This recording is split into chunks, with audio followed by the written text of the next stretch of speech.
Pulsko gradsko vijeće sutra zasjeda, a glavna tema dnevnog reda bit će proračun za iduću godinu, težak preko pola milijarde kuna. O proračunu i drugim gradskim aktualnostima danas su govorili predstavnici pulske oporbe, SDP i HSU. Radi se o oporbenim vijećnicima, SDP-ovcima Igoru Belasu, Siniši Gordiću i Sanji Radolović, te Radenkom Ognjenovićem iz HSU-a. Poučeni dosadašnjim iskustvom, oporba sumnja da će vladajući IDS odbaciti sve njihove amandmane i prijedloge na proračun, a ima ih preko 40. Dok s druge strane, pulski dogradonačelnik Robert Svek kritizira opoziciju da su neaktivni. Iz SDP-a najavljuju da će i sutra na samoj sjednici podnositi amandmane na proračun. Ovo su neki od njih.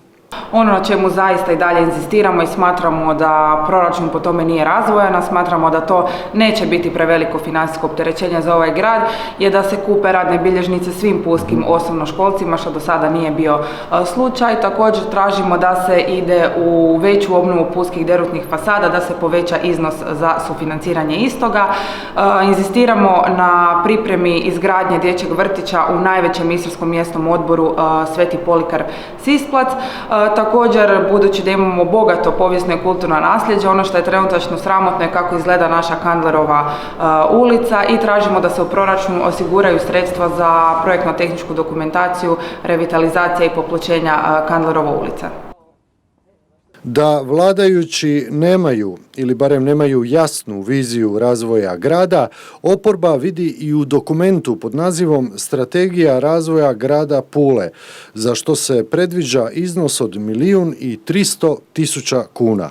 Upitno je po šta se po tom strategijom mislim, da li se u toj strategiji navodi gospodarski razvoj, kulturni, prometni, turistički ili neki drugi razvoj koji se tiče ovoga grada.